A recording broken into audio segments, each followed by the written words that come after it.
Hello, and welcome to Your Money 2.0. I'm Thomas Fox, Community Outreach Director at Cambridge Credit Counseling. From the beginning of 2007 until early 2012, approximately 4 million families lost their homes to foreclosure. While the wave of foreclosures was unsettling, the stories that emerged in 2010 about the process being riddled with sloppy record-keeping were far more disturbing. These issues came to light because of the practice known as Robo-Signing, through which families lost their homes based on forged or unreviewed documents. After a year of investigations and negotiations, the state attorneys general and the federal government announced a $26 billion settlement with 5 of the biggest mortgage lenders over improprieties from Robo-Signing, to failing to negotiate in good faith with homeowners. Those lenders include Bank of America, JPMorgan Chase, Wells Fargo, Citigroup, and Ally Financial. How did we get here? And what does this settlement offer? Let's take a look. Over the last decade, homeownership exploded across the United States. Banks and other lenders spent billions of dollars to develop a seamless operation that took new mortgages, bundled them into securities, and sold them as investments.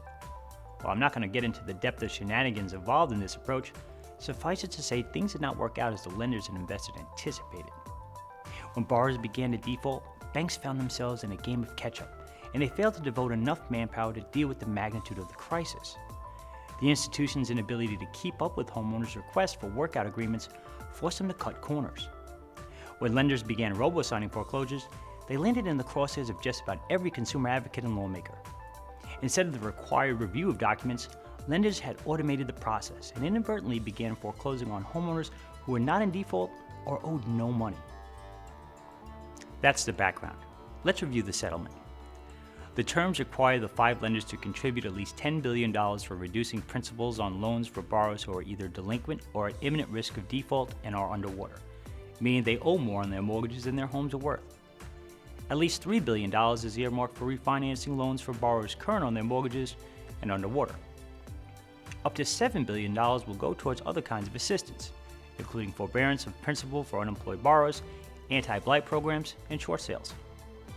One of the more controversial portions of the settlement is the $1.5 billion set aside for cash payments to borrowers whose homes were sold or taken in foreclosure between January 1, 2008 and December 31, 2011. Officials estimate that as many as 750,000 borrowers could receive checks for $1,500 to $2,000, which barely covers the cost of title insurance or moving.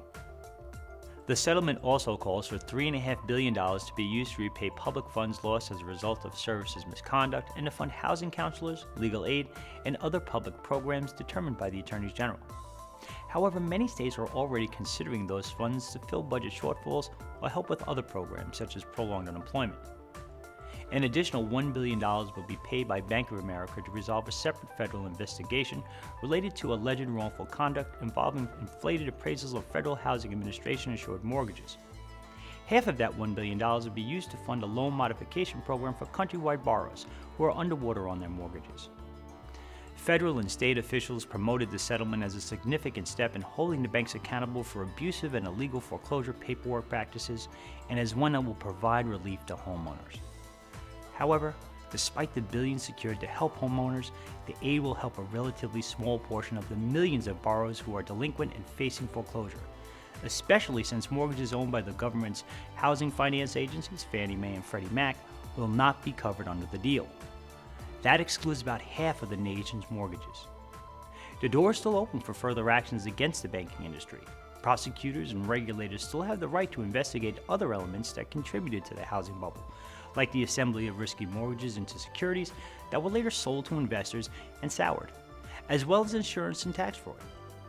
The official settlement has yet to be released, but we'll keep you up to date as more information becomes available. Until next time, I'm Thomas Fox for Cambridge Credit Counseling.